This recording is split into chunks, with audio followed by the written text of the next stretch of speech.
What if I told you the largest hot desert on Earth wasn't always a desert at all? 10,000 years ago, where you now see nothing but dunes and dead silence, there were lakes, rivers, forests, herds of animals stretching to the horizon. People lived here, thousands of them, in a green paradise that has been almost completely erased from the story we tell about human history. This is the Sahara before the sand, and what happened to the people who lived here is a story most historians don't want to touch.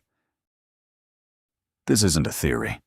Scientists call it the African humid period, and the evidence is buried in the ground itself. Sediment cores pulled from ancient lake beds show layers of pollen, algae, and freshwater organisms exactly where satellite images today show nothing but sand. Fossilized fish bones have been found hundreds of miles from the nearest river. Crocodile remains, real crocodiles, discovered deep in what is now bone-dry desert. The data is undeniable.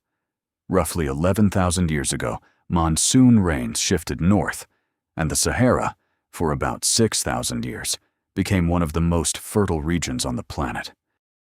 But this wasn't just an animal kingdom. Human beings built lives here. Archaeologists have uncovered pottery, grinding stones, fishing hooks, and cattle bones scattered across what is now the emptiest place on Earth. These weren't wandering nomads passing through. They were fishermen, herders, and early farmers who called this grassland home for generations.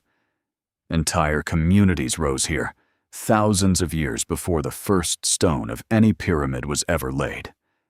And yet, when we talk about the origins of civilization, this chapter is almost always left out. The proof isn't just buried underground, it's painted on stone. Deep in the Tassili Najer mountains of Algeria, thousands of rock paintings cover the cliffs. Not images of sand and drought, but swimming figures, giraffes, hippos, cattle herds, and dancing rituals. Some paintings are so detailed you can make out clothing, hairstyles, even ceremonies. This art gallery in stone has survived for over 8,000 years, silently testifying to a world that vanished so completely, most people alive today have no idea it ever existed. So who were these people? That's where things get uncomfortable. Genetic and skeletal evidence suggests the Green Sahara was home to multiple distinct populations, groups whose descendants are difficult to trace cleanly into any single modern narrative. Some researchers believe these were among the ancestors of populations later found across North Africa and the Nile Valley. Others argue we simply don't have enough data, because so little of this history has ever been prioritized for serious excavation. Funding goes to pyramids and pharaohs. Almost none of it goes to the people who came before them. But paradise has an expiration date. Around 5,500 years ago, the monsoon rains that fed this green world began to weaken. Slowly, then catastrophically. Lakes shrank into ponds. Ponds turned to mud. Mud cracked into dust. Some researchers believe this wasn't a gradual decline at all, but a series of abrupt climate collapses. Droughts so severe that entire regions became uninhabitable within a single generation.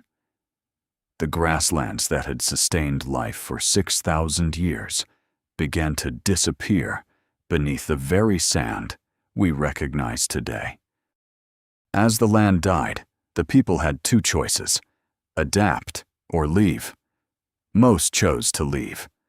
Archaeological evidence shows a massive wave of migration converging on one place, the Nile Valley. A narrow, reliable strip of water in an increasingly hostile continent. Waves of Saharan refugees carrying their cattle, their tools, and their traditions poured into the Nile basin over the course of centuries. This wasn't a peaceful relocation. This was survival, and it would permanently reshape the trajectory of human civilization. But the Nile Valley wasn't empty land waiting to be settled. It already had people living along its banks, and now waves of desperate newcomers were arriving, all competing for the same narrow strip of fertile soil. Evidence of conflict from this period is difficult to face directly. Weapon wounds on skeletal remains, defensive settlement structures, and signs of violent displacement. This was not a gentle merging of cultures. This was a slow, brutal contest for survival, one that would ultimately give rise to hierarchies, rulers, and the earliest seeds of organized power in Egypt. Out of that chaos, something extraordinary began to form. The concentrated population along the Nile, forced together by drought, competition, and necessity, created the conditions for something the open Sahara never could: organized agriculture, centralized leadership, and eventually, the earliest identity of what we now call Egypt. In other words, Egyptian civilization wasn't born in isolation. It was forged in the ashes of a lost paradise. The pharaohs, the pyramids, the gods. None of it exists without the Green Sahara dying first. And here's what almost nobody talks about. Deep in this same dying desert, one group didn't just leave. They stayed. And they left behind something so precise, so deliberately engineered, that when archaeologists finally uncovered it, they realized it was older than Stonehenge itself. A stone circle, aligned to the stars, built by people history forgot.